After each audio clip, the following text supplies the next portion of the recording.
ये जहाँ भी जाती है खाना ही बनाते रहती है। कुछ कहना चाहेंगी? मायका ससुराल सब बराबर है। बेचारी इनकी ये रेड स्वेटर फेमस, जहाँ जाते हैं लाली पहनती है।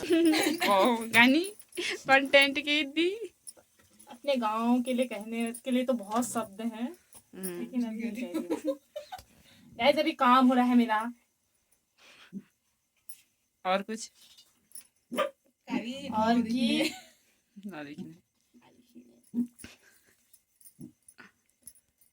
मम्मी देखना है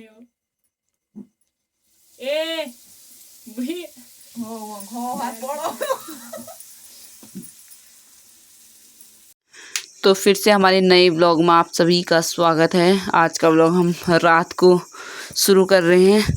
आज मैं अपने भाभी के मायके गई हूँ। यहाँ तो एकादशी का त्यौहार था, क्योंकि भाभी भैया दूज में नहीं गई थी, तो अब मम्मी ठीक है तो इस वजह से ये एकादशी के त्यौहार के लिए गई हैं। और इस बार इनके साथ इनको छोड़ने में भी गई थी। ये इनके पापा हैं, क्योंकि हमारे पहाड़ में इसको बल्दे त्यार भी बोलते हैं, और हमारे यहाँ तो चिवड़े हुड़े कूटे जाते हैं, लेकिन भाभी के यहाँ नहीं कूटे जाते हैं। तो हम घर से ले गए थे, फूल से और चूड़े से इनकी पूजा कर रहे थे इनके पापा। हमारे यहाँ तो किसी के पास है नहीं बैल है, एक दो लोग के पास है बस, लेकिन इनके गांव में सबके पास बैल हैं। इतना घी लगा रहे थे इनके पापा इन बैल को ना, हमारे यहाँ खाने को भी नहीं होता। इतना घिस घिस के इनके सींग में, इनकी पूँछ में, कमर, पूरी बॉडी फुल मसाज हो रही थी, वो भी घी के साथ। वैसे भी पहाड़ की खेती में तो बिना बैल के कुछ हो ही नहीं सकता है। फिर जब हमारे यहाँ किसी के पास बैल नहीं है ना, जब खेत जोते तो ऐसा नंबर लगा रहता है जिसके पास होते हैं। ठीक ही है, वो भी भाव खाएंगे। 800 रुपये लेते हैं एक दिन की दिहाड़ी, और हमारे यहाँ तो बैल ही नहीं है। सच में बहुत दिक्कत होती है जब हल जोतते हैं। इनके लिए विशेष प्रकार के पकवान बनाए गए थे, ये खिला रहे थे बैल को। इनके पापा इतनी मेहनती है ना, अपने बैलों को कसम से अपने बच्चों की तरह पाल रहे थे। इनके इतना ध्यान रख रहे थे ना, सुबह से इनके पीछे लगे रहते। हमारे पहाड़ में हर पशु की पूजा की जाती है। बैल यानी नंदी भगवान शिव के ये सवारी होते हैं। भगवान शिव तो पशुओं को इतना पूजते हैं ना। ये देखो फिर सुबह हो गई थी, मतलब रात का फिर हम इतना ही रिकॉर्ड किया, उसके बाद खाया पिया, हमने रेस्ट किया। फिर सुबह इनकी हो रही थी पूजा दोबारा से। मस्त इनको टीका चंदन लगा के देखो, फिर ये कटोरी भर भर की फिर घी ले आए। भाई साहब इतना घी तो हम एक हफ्ते में खाते। वो मार रहा था ये, इसके पसंद नहीं आया था शायद कुछ, फिर से इसके सींगों में लगा रहे थे।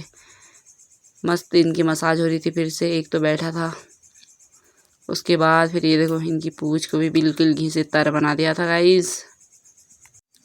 फिर से इनकी बॉडी मसाज होगी विथ घी के साथ। ये भैया और इनके पापा थे मस्त। इनके एक बैल का नाम है लहरिया, इसका नाम लहरिया है। उधर वाले का नाम है, दूसरे वाले का नाम है प्यारा। लहरिया और प्यारा, कितने प्यारे प्यारे नाम है। ये देखो लहरिया ये है जो डार्क कलर है जिसका, उधर वाले का नाम है प्यारा। उसके बाद इनको पहनाई गई घंटियाँ, जो कि पहले मतलब नई डोर में पहनाई गई, जिसको कलर किया था मार्केट से नई डोर लाके। फिर इनकी स्पेशल खिचड़ी बनी थी, वो भी घी में। इनके यहाँ बहुत घी होता है गाइज। ये खिचड़ी आग में बनी थी, इसमें सारी दालें और चावल थे। स्पेशल खिचड़ी आज तो भाई इनकी तो मौज है। तो देखो इनके यहाँ ऐसे बनाते हैं एकादशी का त्यौहार। तो आज का ब्लॉग हम यहीं एंड करते हैं। Thank you guys, bye.